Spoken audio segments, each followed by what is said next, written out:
ভারতের মিডিয়াতে, এমনকি পশ্চিমবঙ্গের মুখ্যমন্ত্রী বা ভারতের পররাষ্ট্রমন্ত্রীর কিছু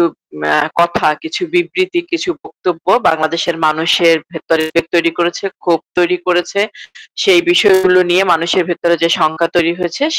সেটা নিয়ে আলোচনা হয়েছে। সিপিবির পক্ষ থেকে আমরা খুব পরিষ্কার করে জানিয়ে দিয়েছি যে এই যে একটা বিরোধ তৈরি হয়েছে, যে আমরা ওই আলোচনার বাইরেও আপনারা দেখেছেন আমরা মিডিয়া এবং বাংলাদেশের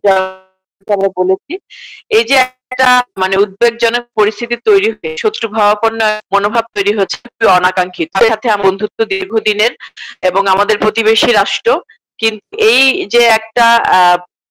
মানে বিরোধপূর্ণ একটা অভাব তৈরি হচ্ছে, এটা দুই দেশের জনগণের ভেতরে নিশ্চয়ই খানিকটা আছে, কিন্তু এটি আসলে শাসক শ্রেণীর দ্বন্দ্ব। এটা ভারতে একটি মৌলবাদী দল,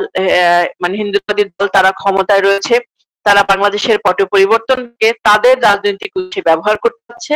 এবং আমরা খুবই উদ্বেগের সাথে লক্ষ্য করছি যে ভারতের কিছু কিছু গণমাধ্যম, মিডিয়া এবং মানে সামাজিক মাধ্যমও সেটার সাথে যুক্ত হচ্ছে, এবং কারণে একটা উত্তেজনা তৈরি হচ্ছে। আমরা মনে করি যেটা দেশের জনগণের মধ্যে আসলে তেমন কোনো দূরত্ব নেই, আমাদের দীর্ঘদিনের বন্ধুত্ব, কিন্তু যদি বাংলাদেশের সাথে এটা আসলে সত্যিকার অর্থে উদ্দেশ্য প্রণোদিত ভাবে করা হয়, তাহলে কোনো মূল্যে ঐক্যবদ্ধভাবে সেটা রুখে দেওয়ার জন্য বাংলাদেশের জনগণকে সংহত থাকার আহ্বান আমরা জানিয়েছি। কিন্তু তার বাইরে খুব সুস্পষ্ট কথা আমরা বলেছি, সেটা হচ্ছে যে ভারতে কি হচ্ছে সেটার বিপরীতে কোন রকমের সাম্প্রদায়িক উত্তেজনা, ধর্মীয় উত্তেজনা তৈরি করে বা নির্যাতন বা অন্য ধরনের নিপীড়ন শুরু করে বাংলাদেশে ভারতের উত্তর দেয়া যাবে না। যে ভারতের ধর্মীয় গোষ্ঠী বা উগ্রপন্থী ধর্মীয় গোষ্ঠী যারা এই উত্তেজনাটা চালাচ্ছে, তার বিপরীতে বাংলাদেশ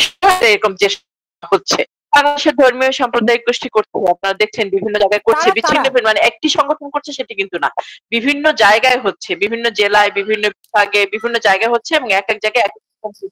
তারা ইসলামী মৌলবাদী শক্তি, ইসলামী মৌলবাদী, তারা তাদের জায়গা থেকে ভারতের যে এখন একটা মনোভাব, সেটার রাজনৈতিক